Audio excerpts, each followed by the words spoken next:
bom dia a todos. Nós estamos mais uma vez juntos aqui nessa manhã. Confesso que para nós aqui foi uma manhã muito conturbada, de muita luta, de muita dificuldade para fazer o que a gente estava querendo fazer. E a gente entende que o que a gente está para viver hoje é também um tempo de bênção, porque eu creio que Deus quer falar conosco. Diante de todas as dificuldades que nós estamos passando aqui para fazer o que a gente se propôs a fazer hoje. Então, de qualquer forma, nós queremos que Deus te abençoe. Nós entendemos que Deus é soberano sobre tudo e nós nos alegramos nisso, na boa vontade dEle, né? Vamos orar? Senhora, amor. Senhor Deus, obrigada por mais uma chance que temos de estar reunidos juntos nessa manhã para adorar o Teu nome, exaltar o Senhor. Sim. Eu oro para que cada pessoa possa ouvir a Tua voz. Sim. A Tua voz é o que nos transforma, é o que nos faz agir. Sim. E a Tua voz é o que controla a nossa vida. Sim, Senhor. Então, dá-nos ouvidos atentos para Amém, ouvir a Pai. Tua voz nessa manhã, em nome de Jesus. Amém.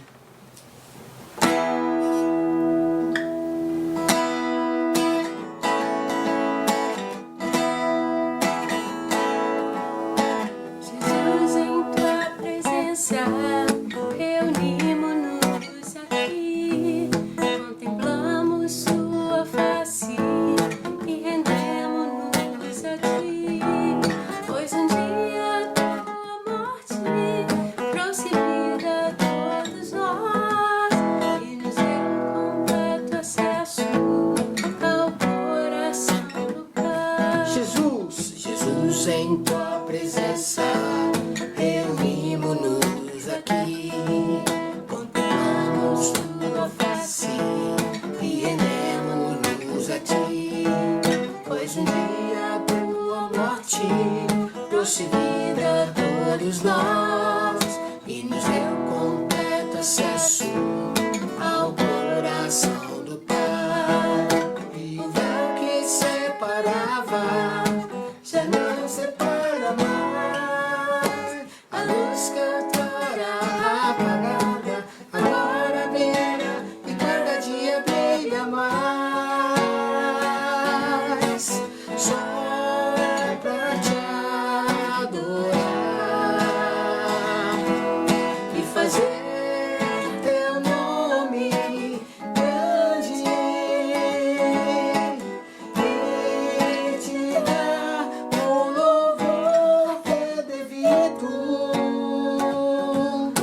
Estamos nós aqui. Jesus, em Tua presença, reunimos-nos aqui, contemplamos Tua face e rendemos-nos a Ti, pois um dia Tua morte trouxe vida a todos nós e nos deu completo acesso ao coração do Pai. O véu que separava já não separa mais. A luz que outrora apagada agora brilha e cada dia brilha mais. Só pra te adorar e fazer teu nome grande e te dar o louvor que é devido. Estamos nós aqui só pra te adorar, só pra te adorar e fazer teu nome grande e te dar o louvor que é devido.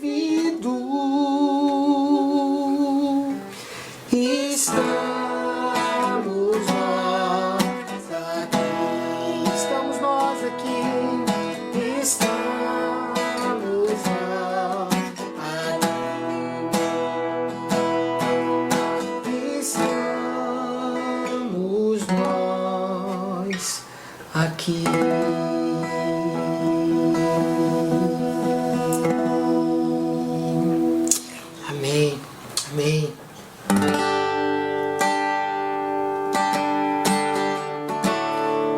não sei se tem alguma coisa afligindo o teu coração,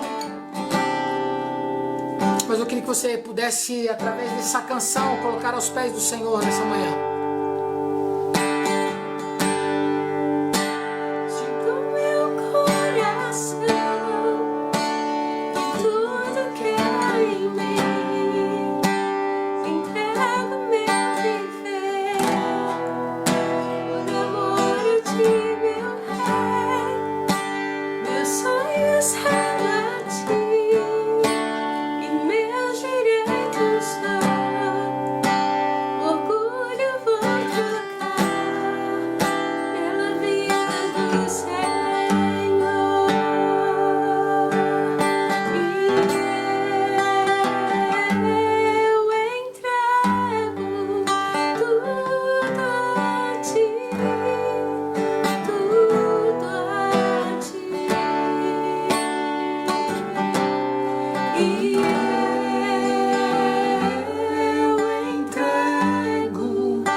Senhor, entregamos a nossa vida, todas as nossas dúvidas, todas as nossas inquietações.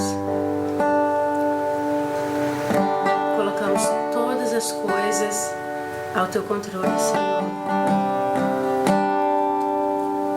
Eu oro, Senhor, para que o Senhor venha mesmo e tome o controle de mim, de todas as minhas ações, de todas as minhas atitudes, Senhor.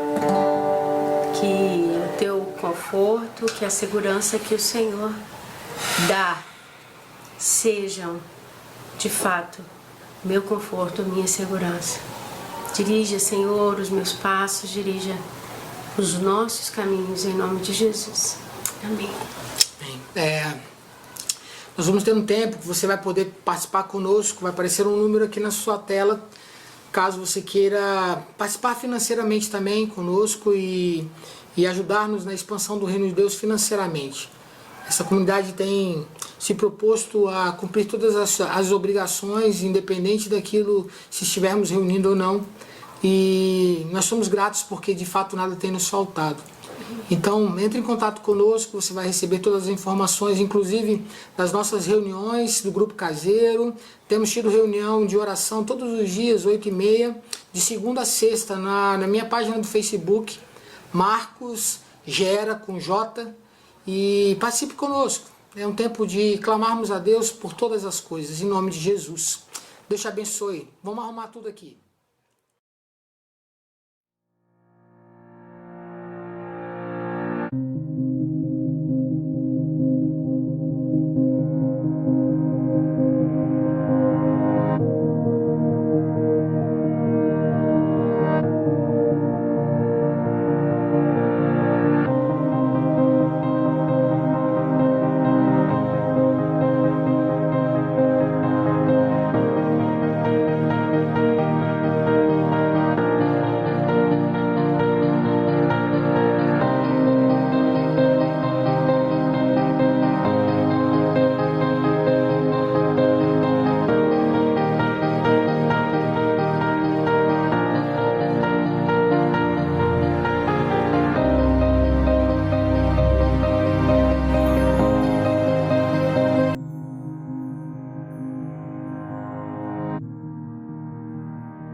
Então nós queremos nessa manhã compartilhar. Eu comentei no começo da semana, fiz um convite dizendo que hoje nós começaríamos uma nova série chamada O Evangelho na Vida. E se há um subtítulo seria A Graça de Deus Muda Tudo. Eu tenho um grupo de pastores, amigos, e a gente se reúne semanalmente para orarmos, para compartilharmos o coração, e a gente decidiu e entendeu que era necessário que nós falássemos disso. Então, junto com mais 4, talvez 3, 4 amigos, nós estamos ministrando esta palavra nas nossas comunidades. Essa série está baseada no livro do Timothy Keller, que fala sobre o Evangelho na Vida. E nós vamos compartilhar, pelo menos, se tudo der certo, se o Senhor permitir, 8 sermões. E na vida do cristão, o que o Evangelho gera ou deveria gerar. Então, eu quero mesmo te convidar a participar conosco nesse período. Talvez você queira ter um material para você estudar durante a semana, eu quero te mandar. Então você entra em contato comigo, pedindo... Marcos, eu queria que você mandasse o guia de estudo para mim, para que eu possa durante a semana ruminar essa palavra, repensar e ter um período de sujeição do meu coração a essas verdades, e eu vou te mandar, tá bom? Vai ser um prazer para mim. Antes de mais nada, eu quero lembrar você que quando a gente fala sobre Evangelho, a nossa comunidade já escutou isso de mim algumas vezes, que Evangelho na verdade é uma boa notícia, né? Uma boa notícia que muda todo um cenário da nossa vida, principalmente se essa boa notícia for acompanhada ou antecedida da péssima notícia que ela traz consigo mesma. Porque eu tenho falado isso na comunidade, a boa notícia do Evangelho só faz sentido para quem tem o conhecimento ou tem o entendimento de que ele é inimigo de Deus por causa do pecado dos nossos pais, Eva e Adão, por causa da nossa genética pecadora e o quanto nós estamos condenados neles. E o quanto nós estamos distantes por causa do pecado. Essa é uma péssima notícia para o homem. Já pensou? O homem ficar distante de Deus, o Pai, o bondoso Deus. Por isso que é uma boa notícia o Evangelho, porque o Evangelho traz uma notícia para a gente dizendo: ei, você realmente está condenado, mas não se entristeça, não se desespere, porque os seus sacrifícios, a sua obediência falha, não vai fazer com que você seja aceito por Deus. Mas Jesus Cristo morreu na cruz para que você tivesse vida. Jesus Cristo morreu na cruz para que você recebesse vida. Jesus Cristo morreu na cruz para que você fosse aceito pelo Pai. Essa é uma maravilhosa notícia, não é verdade? Então o Evangelho é a maravilhosa notícia que caia ou que venha ao coração do homem consciente da sua incapacidade de se achegar a Deus. Por isso que toda a nossa vida, após o conhecimento do Evangelho, se volta para Deus através de Jesus Cristo. Se volta para Deus para viver essa nova vida que Cristo gerou em nós pela cruz e pela ressurreição. Essa é a primeira coisa que eu quero lembrar você. A segunda coisa é que todos nós temos um desafio a partir do Evangelho. O desafio que nós temos é como vivermos essa verdade em todas as áreas da nossa vida. O grande desafio é como nós podemos fazer com que esse Evangelho, essa verdade maravilhosa, reverbere para a nossa volta. Como que eu posso, como marido, honrar e abençoar a minha esposa, os meus filhos, a partir do Evangelho? Como eu posso ser um bom funcionário, um bom cidadão, um bom vizinho. Esse é um desafio para nós, não é verdade? Como nós podemos viver essa verdade ou essa nova verdade de forma prática? E a terceira coisa que eu quero te lembrar antes da gente entrar no tema é que existem pelo menos 3 erros importantes que o homem comete ao tentar viver baseado no Evangelho. O primeiro erro é o homem que, ao descobrir o Evangelho, a verdade do Evangelho, sai e quer desesperadamente fazer coisas sem, de fato, se aprofundar nessa verdade. Quer praticar as ações que entende ser resposta do Evangelho para as pessoas, para situações, mas não se aprofunda no estudo, não se aprofunda na leitura bíblica. Nós entendemos, nós cristãos, que a palavra de Deus é a palavra de Deus, a Bíblia é a palavra de Deus. E a verdade é que muitas pessoas saem por aí praticando coisas em nome do Evangelho e são tão rasas que, em última análise, ou no final das suas ações, elas se tornam liberais. Em tudo pode, tudo é aceito, porque na verdade ela não tem princípio algum, não tem limites bíblicos que possam guiar a sua vida. Elas se tornam liberais. A segunda coisa é o inverso disso. São pessoas que querem mergulhar nos estudos, nos livros, querem aprender de tudo, querem ler de tudo, leem a Bíblia 10 vezes, pelo menos uma vez por ano, mas são incapazes de frutificar e praticar tudo o que ela conhece na vida dos outros. Essa pessoa, ela se torna um religioso dogmático.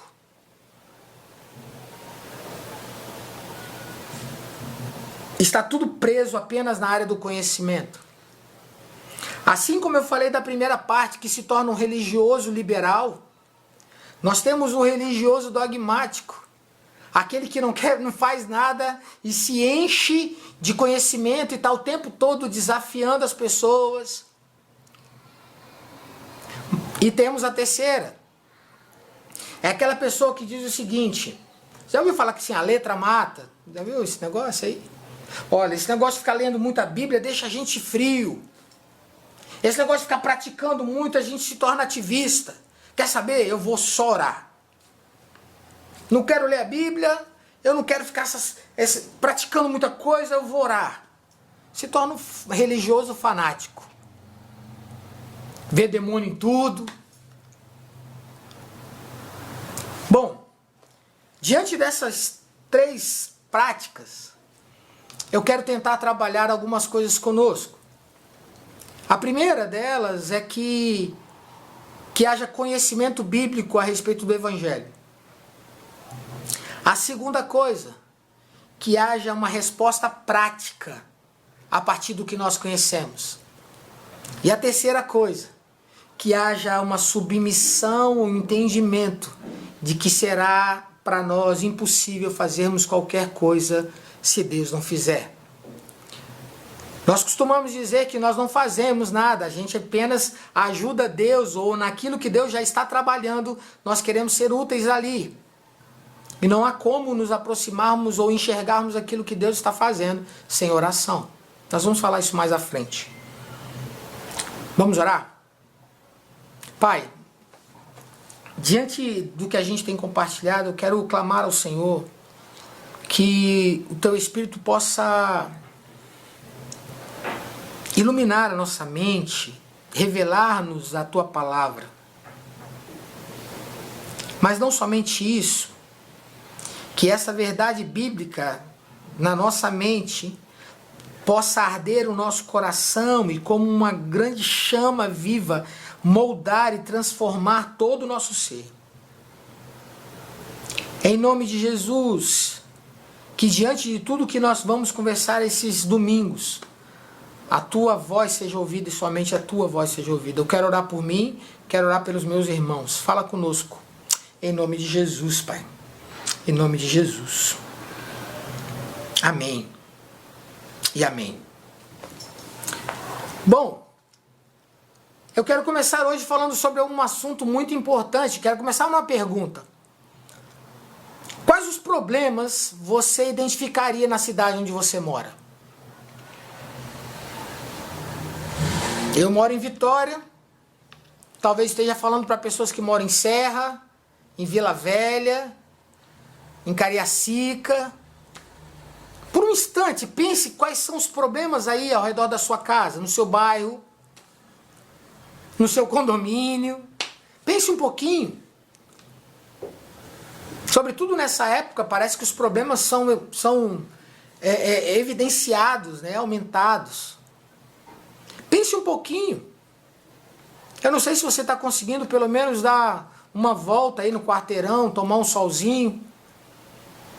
Mas uma das coisas que eu tenho percebido, porque eu estou saindo para trabalhar, é que o número de pessoas usando droga nas ruas tem aumentado aqui no nosso bairro. A violência real e a violência camuflada, né? A prostituição, a corrupção. Nós somos marcados há pouquíssimo tempo por um ato de racismo violentíssimo, racismo, perseguição religiosa. Tem um monte de gente morando na rua. Você conseguiu se lembrar alguma coisa aí ao redor da sua casa? Desigualdade social.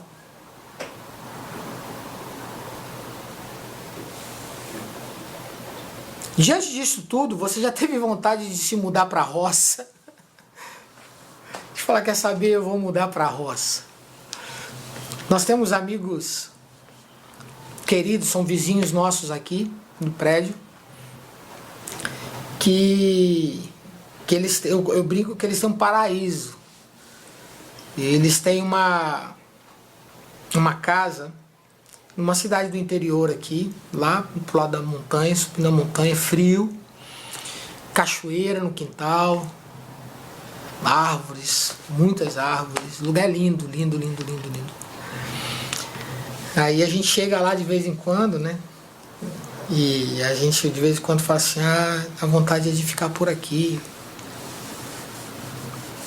Que paz, um silêncio. Nós que temos a prática de ter algum tempo de contemplação, de ter um tempo de solitude, aquele lugar é uma bênção. Aquele lugar é maravilhoso. Mas você já pensou em sair da cidade? Já pensou em morar em outro lugar? Então, a primeira coisa que eu quero falar a respeito do Evangelho na vida, como esse Evangelho em nós, que transforma a nossa vida, reverbera para a cidade, é o primeiro ponto. Cidade, o mundo em que vivemos. Ou cidade, o nosso campo missionário. Cidade, lugar de reverberar o Evangelho. Cidade, o lugar onde nós frutificamos.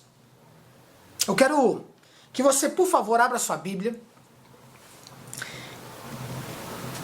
No livro de Jeremias, o profeta Jeremias, capítulo 29, do versículo 4 ao versículo 7. Jeremias 29, do versículo 4 ao versículo 7. Toda essa série eu vou tentar usar a NVI. Eu tenho o costume de usar a revista atualizada, mas diante dos textos vou me esforçar em usar a NVI. Nova versão internacional. E aí eu quero, junto com você, pensar algumas coisas. Como nós podemos responder na cidade, segundo aquilo que o Evangelho nos ensina. Olha o que o texto diz. Assim diz o Senhor dos Exércitos, o Deus de Israel, a todos os exilados que deportei de Jerusalém para a Babilônia. Aí eu quero que você, se você tiver uma canetinha na mão, eu quero que você comece a marcar aí. Agora que eu vou começar a ler. Construam casas e habitem nelas. Plantem jardins e comam de seus frutos. Casem-se e tenham filhos e filhas. Escolham mulheres para casar-se com seus filhos e deem as suas filhas em casamento, para que também tenham filhos e filhas. Multipliquem-se e não diminuam.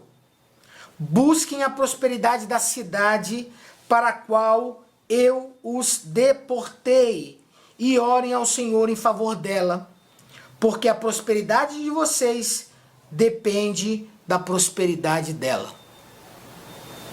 Esse texto. Bom, eu não sei se você se lembra do contexto aqui.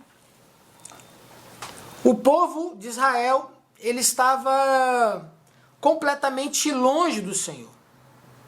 Não ofereciam sacrifícios e adoravam outros deuses.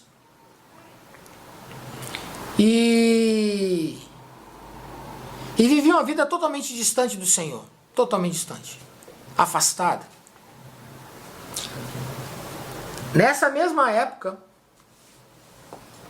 o povo estava rodeado de profetas que profetizavam segundo os seus próprios desejos.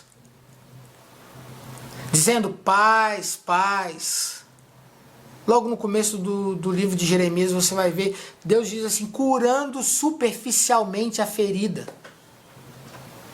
Gente que não estava disposto a trazer a verdade ou a exposição da verdade para aquelas pessoas. E dizendo assim, ok, vivam como vocês quiserem. Façam o que vocês desejarem. Tá tudo bem, tá tudo em paz, tá tudo tranquilo. Ah, vocês não estão se relacionando com o Senhor, ok, tudo bem, faz parte. E a verdade é que Deus, por bondade, como diz no capítulo 29 de Jeremias, Deus, por bondade, planejando algo melhor na frente, faz com que esse povo seja levado cativo à Babilônia. Aí você pode perguntar assim, mas Marcos, como é que Deus é bondoso e mandar o povo dele para a Babilônia? Mandar o povo dele para o lugar onde, se tinha alguém que não era adorado ali, era Deus. Porque existiam inúmeros deuses. Promiscuidade era gigantesca, você consegue ter uma noção do que ela vivia quando você pode ir em Apocalipse capítulo 18, 2 e 3. Como que eles viviam totalmente distantes, prostituídos com toda aquela riqueza da Babilônia. Como que Deus pode amar o povo e mandar para lá? Não tem lógica. A grande verdade, queridos, é que sinceramente, às vezes nós estamos perdendo uma grande oportunidade de sermos profundamente abençoados com a presença, a bondade, o derramar do Espírito dele, sobretudo nas épocas difíceis da nossa vida. Nós negligenciamos isso. E Deus pega o povo e manda para a Babilônia. E aí eu quero pensar com você em algumas coisas. A primeira coisa que Deus traz no texto para nós, a primeira orientação no versículo 5, diz assim, habitar na cidade.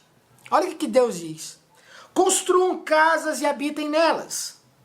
Plantem jardins e comam do seu fruto. Deus manda o povo para a Babilônia e diz para eles o seguinte, vivam. Vivam aí. Estabeleçam raízes nesse lugar. Estabeleçam raízes aí, construam casas, plantem árvores. Vivam uma vida normal, ordinária nessa cidade. Vivam aí. Mas pense uma coisa que é interessante, os babilônicos levaram e sinceramente criam que o povo de Israel pudesse simplesmente absorver a cultura e morrer essa nação. Mas Deus diz, fiquem aí. Você já ouviu alguém pregando assim, sai do meio delas, povo meu? Usando um texto bíblico totalmente fora do contexto. Dizendo assim, olha, você não pode sentar na mesa dos escarnecedores. A gente se apoia nesse texto e diz assim, eu vou abandonar a cidade, porque só tem escarnecedor nessa cidade. Eu vou abandonar o meu trabalho, porque só tem corrupto lá. Eu vou abandonar a escola, porque só tem prostituição e mentira. Teoricamente, pelo que a gente conhece, muitas vezes que a gente ouve por aí, é gente dizendo exatamente isso. Então, por vezes, as pessoas estão se apoiando e dizendo, eu vou embora dessa cidade, quer saber?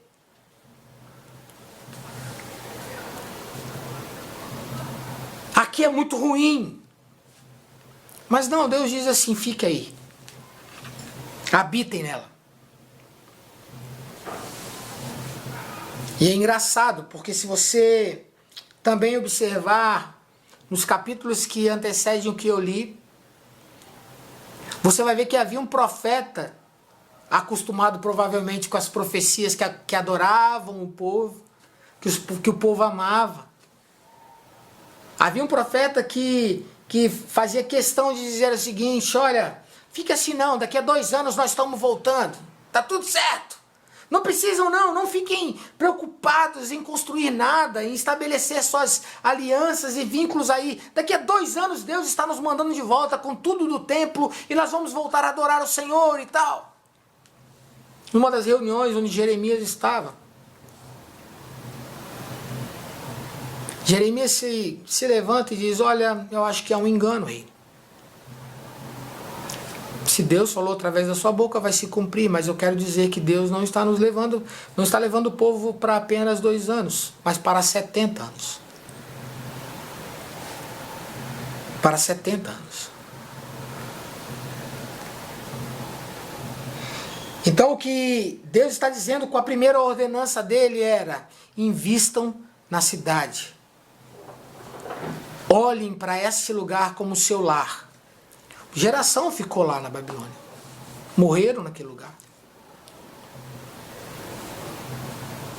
Talvez você, com essa lista que você fez aí um pouquinho antes da gente começar a falar, talvez você encontraria nela milhares de motivos para abandonar o lugar onde você mora, para abandonar o seu bairro, para abandonar a sua cidade. Mas hoje pela manhã, a primeira coisa que eu quero te lembrar, que o Evangelho que nos transformou é para transformar aquilo que está à nossa volta. Fique aí. Fique aí, construa casas. Construa casas. Em vez de você usar os problemas como alimento para sair daí, use esses problemas para ficar aí. Transforme isso numa grande motivação para o seu coração. Dizendo, Senhor, que a luz do teu evangelho possa brilhar através da minha vida. Fique aí. Primeira coisa, habite na cidade. Segunda coisa, ele diz no versículo 6, parte B, cresçam na cidade. Multipliquem-se e não diminuam. Eu estava conversando aqui a respeito disso.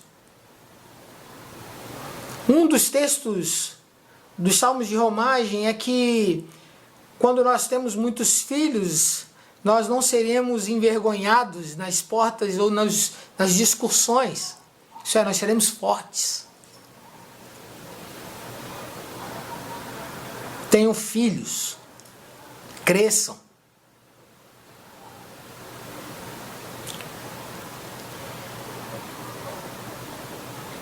Influenciem os seus filhos, apesar dessa listagem imensa que você citou da sua cidade, do seu bairro. Nós temos nesse período feito um tempo muito rico com os nossos filhos, de primeiro transformar o domingo em verdadeiros cultos, de termos um tempo devocional rico.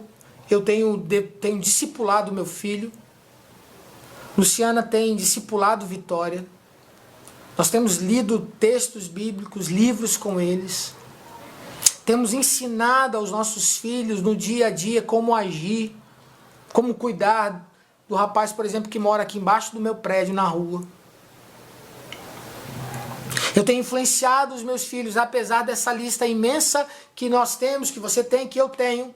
Eu tenho influenciado meu filho a dizer assim: meu filho, o evangelho é boa notícia para a cidade onde nós estamos, para o bairro onde nós estamos, para a escola, para os seus colegas de online, aí nas aulas. O evangelho é sempre uma boa notícia. Nós fomos chamados a influenciar os nossos filhos, a fazer com que a geração seja transformada pelo poder do evangelho. O Luciano gosta de citar muito isso.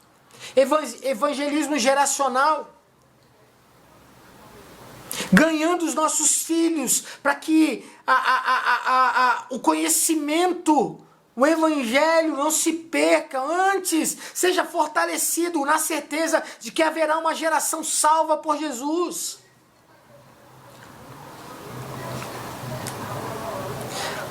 Em vez de você estar numa cidade, ser influenciada, os seus filhos serem influenciados, nós queremos firmar as nossas identidades.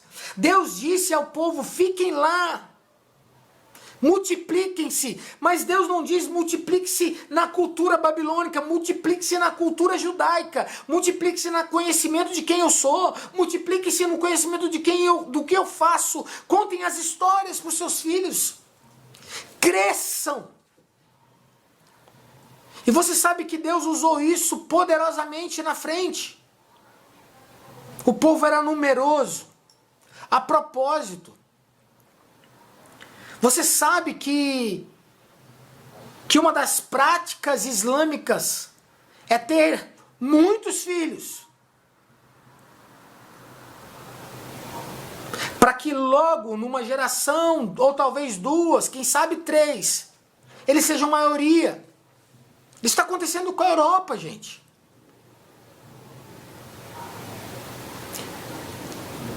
Aí você talvez possa perguntar e falar para mim assim: Marcos, mas como é que nós vamos fazer? A crise é tão difícil, os problemas financeiros é complicado, como que nós vamos fazer? Eu quero só te lembrar, isso aqui não está baseado no que a cultura e a economia diz, isso aqui está baseado no que Deus diz.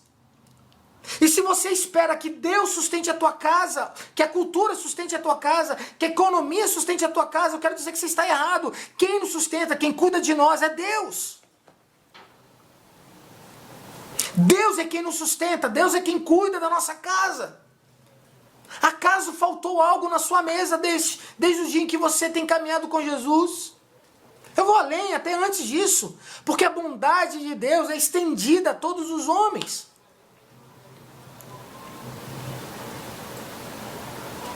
E a respeito de multiplicar e crescer, tem uma última palavrinha que eu acho que nós estamos nos esquecendo dela.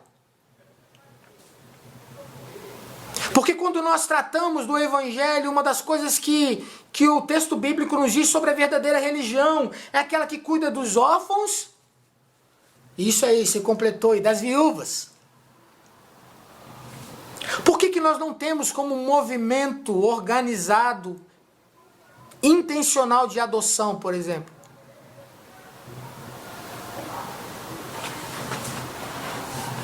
De adoção. Porque por vezes a nossa mente a respeito até dos nossos filhos, ela está errada segundo o evangelho. Os nossos filhos não são nossos, os nossos filhos são de Deus.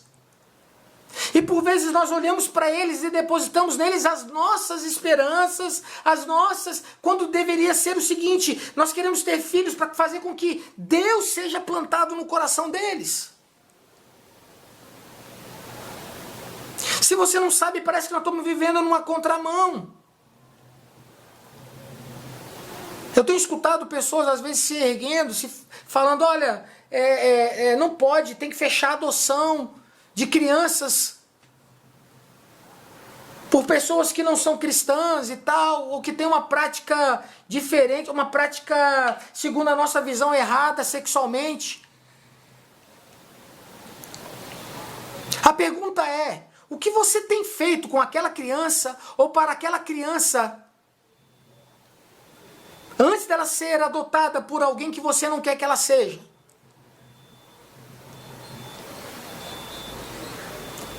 Multipliquem-se. Numa cidade onde a igreja entende o evangelho, nós nunca deveríamos ter crianças sem pai, sem mãe. Nós nunca deveríamos olhar para uma criança no orfanato. A gente tem um contato tão maravilhoso com a Montanha da Esperança.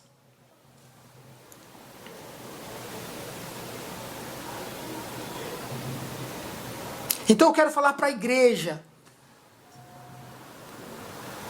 Nós somos chamados a multiplicar. Essa orientação que Deus dá ali. A terceira, busquem a paz e a prosperidade da cidade, versículo 7. E aí o que é engraçado, você já se relacionou aí com o pessoal judaico, dizem judaico messiânico e tal, e que usam muito a expressão shalom? Pois é, essa paz aqui de Jeremias é o shalom. Mas é engraçado, essa paz shalom não é como às vezes a gente tem o costume com a paz do Senhor, não é essa paz. Shalom é algo mais completo. Shalom trata de saúde, bem-estar, totalidade de segurança no corpo, saúde para o corpo, saúde, prosperidade, paz, sossego, tranquilidade, contentamento, amizade. Amizade e paz, sobretudo com Deus e o relacionamento que provém dele. Paz de Deus, por causa de um relacionamento com Deus. Busquem a paz da cidade. Busquem a paz e não a guerra. Busquem a amizade e não a inimizade.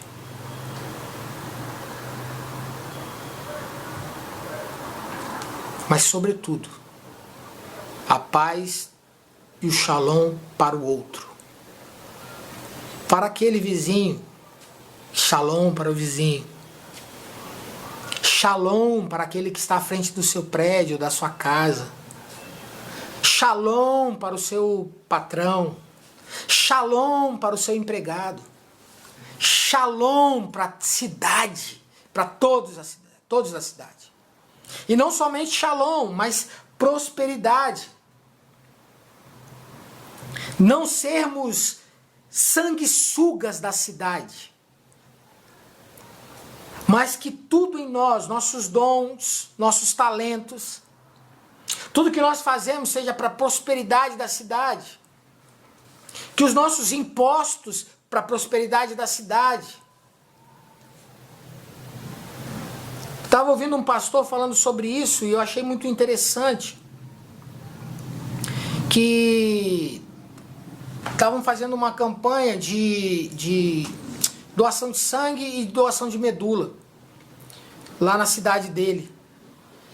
E uma das coisas que ele disse que foi muito legal, ele disse que essa instituição que estava promovendo, uma das primeiras pessoas que eles procuraram foi o pastor.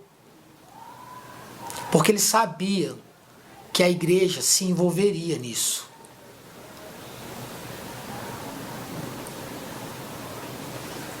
Prosperidade da cidade. O que você está fazendo para a sua cidade prosperar?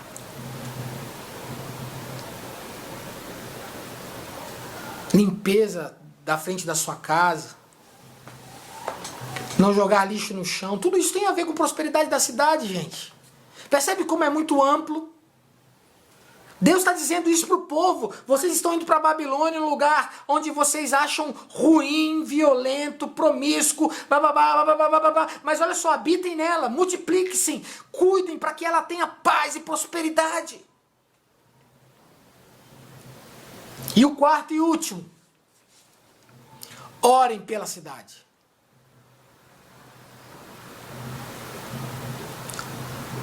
Orem pela cidade.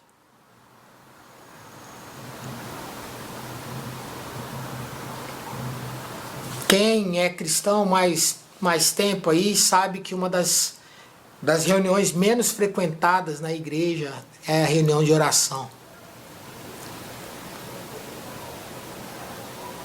Mas como eu falei, nós não queremos fazer parte de nenhuma das três, cometer nenhum dos três erros. Sermos neófitos e sair por aí praticando para nos tornar religiosos liberais. Sermos estudiosos e não praticar nada para nos tornarmos religiosos ortodoxos ou dogmáticos. Sair por aí apenas orando e dizendo, olha, eu não vou fazer nada, eu só vou orar, e nos tornar religiosos fanáticos. A gente não quer isso. A gente quer ser equilibrado. E para ser equilibrado nós precisamos entender que cada coisa tem a sua importância. E aí o que Deus dá para o povo é dizendo, orem pela cidade. Orem. Não diz ore. Diz ao povo para que todos orem. Para que todos orem pela cidade. Para que todos clamem pela cidade. Para que todos se dobrem diante de Deus pela cidade.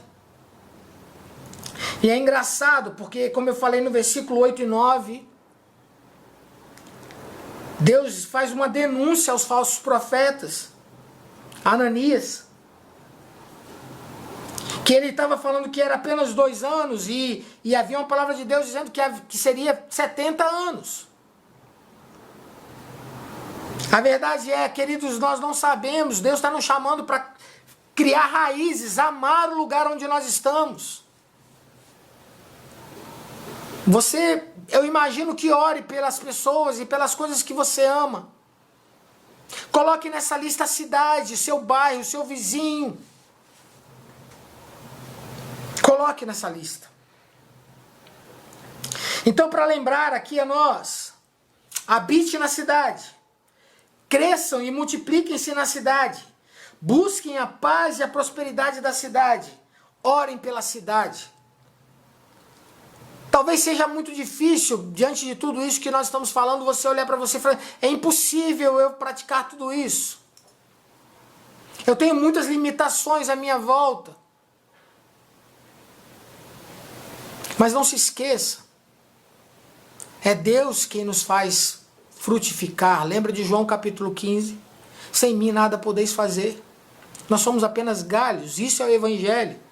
Nós, por causa do Evangelho, por causa da verdade, por causa da cruz e ressurreição de Jesus, nós que fomos iluminados pelo Espírito Santo, convencidos por Ele, fomos enxertados na videira, passamos a fazer parte dessa árvore linda que é o reino de Deus,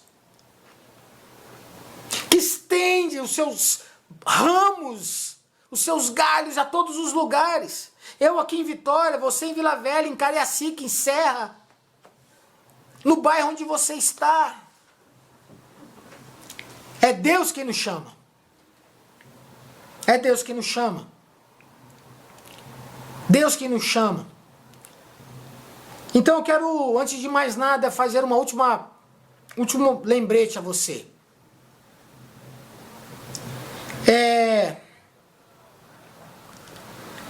Todos nós podemos fazer e praticar algo. E na verdade, todos nós podemos fazer alguma coisa e agir, né? Na história, o cristianismo teve o seu papel e a vida dos cristãos, sobretudo. E tem um sociólogo da religião chamado Rodney Stark. Ele escreveu o seguinte: o cristianismo serviu de movimento de revitalização que surgiu em resposta à miséria, ao caos, ao medo e à brutalidade do mundo greco-romano. O cristianismo revitalizou a vida em cidades, proporcionando novas normas e novos tipos de relações sociais capazes de lidar com muitos problemas urbanos urgentes. As cidades repletas de moradores de rua e de pobres, o cristianismo ofereceu caridade, bem como esperança. As cidades repletas de recém-chegados e desconhecidos, o cristianismo ofereceu uma base imediata para vínculos pessoais. A cidade dilacerada por conflitos étnicos violentos, o cristianismo ofereceu uma nova base para a sociedade social. E a cidade que enfrentavam epidemias, incêndios e terremotos, o cristianismo ofereceu serviços efetivos. Nós podemos ainda dizer o mesmo sobre o nosso cristianismo?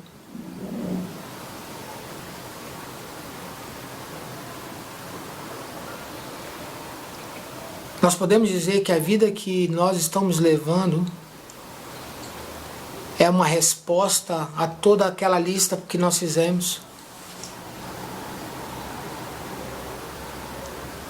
Nós podemos dizer que a nossa vida é uma resposta, que o Evangelho, que o Espírito de Deus em nós é uma resposta para o mundo, para a cidade, para o bairro, para o vizinho.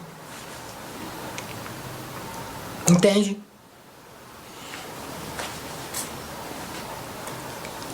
Cidade, nosso campo missionário. Cidade é o lugar onde Deus nos plantou para expandirmos o seu reino. Essa Babilônia que eu estou vivendo, que você está vivendo, é o lugar onde Deus nos orienta a amar, orar, servir, multiplicar. Entende? A pergunta é: como é que você e eu podemos ser resposta efetiva para alguém? Pense aí. Pense como você pode servir a cidade, o bairro, o seu vizinho. Pense. Você vai entender que quando nós começarmos a frutificar, nós vamos chegar à conclusão que nessa cidade onde nós enumeramos uma infinidade de problemas, nós vamos encontrar pessoas mais sensíveis do que muitas vezes nós achamos dentro da igreja. Nós vamos encontrar pessoas muito mais abertas a ouvir o Evangelho e a se render à verdade da cruz do que dentro da igreja. Nós vamos olhar para essas pessoas e conviver e servi-las e perceber que existe muito mais bondade, às vezes, no coração de pessoas que nós colocamos numa lista de problemáticos, de inferiores, do que nós achamos dentro da igreja. Você vai perceber que quando você sentar para servir pessoas que você condenava, em amor por causa do Evangelho, você vai perceber que mesmo na igreja onde as pessoas teoricamente são influenciadas pelo Evangelho, você não é tão aceito e amado como você é às vezes na roda de pessoas que você condena. Em última análise, você vai perceber, assim como eu tenho percebido estudando esse texto, que eu dependo muito mais da cidade do que ela de mim. Assim como Deus usou Babilônia para moldar o povo segundo o teu querer, para que eles fossem de fato, depois de 70 anos, voltarem como um povo diferente. Deus quer usar a nossa Babilônia para nos santificar e nos moldar segundo o teu caráter, por causa do Evangelho que está em nós para servir esse povo. A nossa cidade, o lugar onde nós estamos, é o nosso campo missionário. Entende? Eu quero te incentivar a isso. Em nome de Jesus. Como eu falei, nós estamos tendo tempos de oração todos os dias, 8h30 da noite. Eu quero te incentivar, participe. Participe. Convide seu vizinho. Convide seu vizinho, coloque o nome do seu vizinho, fala, olha, ore pelo meu vizinho fulano de tal, eu quero que Deus vocês o abençoe. Esse é um tempo de servir a cidade, irmãos. Vamos orar? Pai, nós queremos colocar a nossa vida diante do Senhor, certos de que o Senhor está nos chamando. Assim como eu falei na primeira série, o Covid é um convite. Hoje nós começamos um novo tempo sobre o Evangelho na nossa vida e o que uma vida transformada pela verdade do Evangelho gera na vida de tudo que está à sua volta. Fica conosco, fica com cada um de nós, Pai, eu te peço em nome de Jesus. Vamos cantar uma última canção e eu oro para que Deus te abençoe. Amém, Deus te abençoe.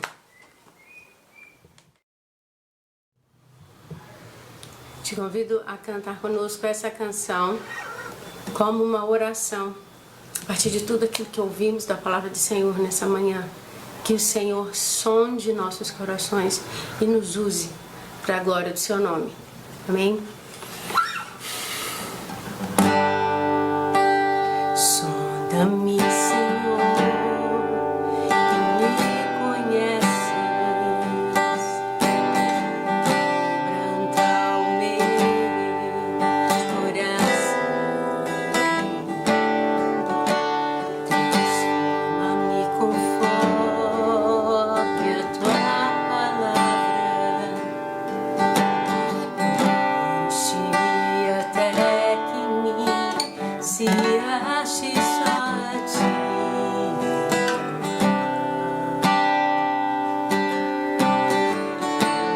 Usa-me, Senhor. Usa-me como um farol que brilha à noite, como ponte sobre as águas, como abrigo no deserto, como flecha que acerta o alvo. Eu quero ser usado da maneira que te agrade em qualquer hora e em qualquer lugar. Eis aqui a minha vida, usa-me, Senhor. Usa-me. Sonda-me, Senhor, e me conheces. Quebranta o meu coração. Transforma-me conforme a palavra. Enche-me até que em mim se ache só a ti. Então, usa-me, Senhor. Usa-me como um farol que brilha à noite, como ponte sobre as águas, como abrigo no deserto, como flecha que acerta o alvo. Eu quero ser usado da maneira que te agrade em qualquer hora e em qualquer lugar.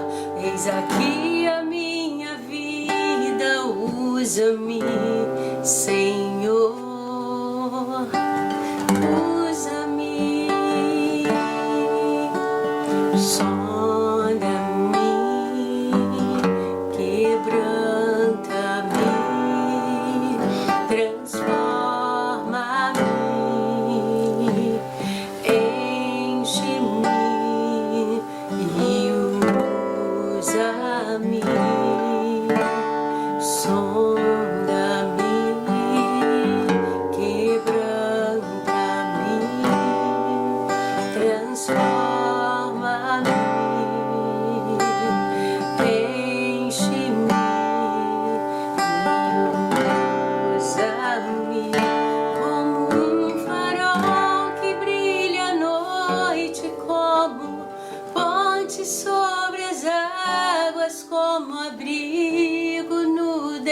certo como flecha que acerta o alvo. Eu quero ser usado da maneira que te agrade, em qualquer hora e em qualquer lugar.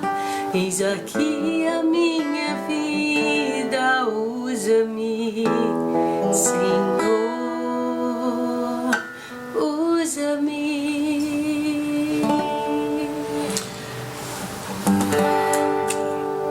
A verdade é que nem sempre as coisas acontecem como a gente planeja. Nem sempre a gente está no lugar onde a gente gostaria de estar. Nem sempre a gente tem paz no lugar onde a gente está. Mas o Evangelho nos faz caminhar apesar disso. Nem sempre os dias são bons. Mas a verdade é que o Evangelho nos faz caminhar e servir a Babilônia onde nós estamos. Que Deus nos use. Deus nos use apesar de nós. Que Deus, através do seu Espírito Santo, nos use para a glória dele. Em nome de Jesus, que Deus te abençoe nesse domingo. E que o Espírito Santo possa falar ao teu coração esse sincero desejo do meu coração, tá bom? Um grande beijo a todos.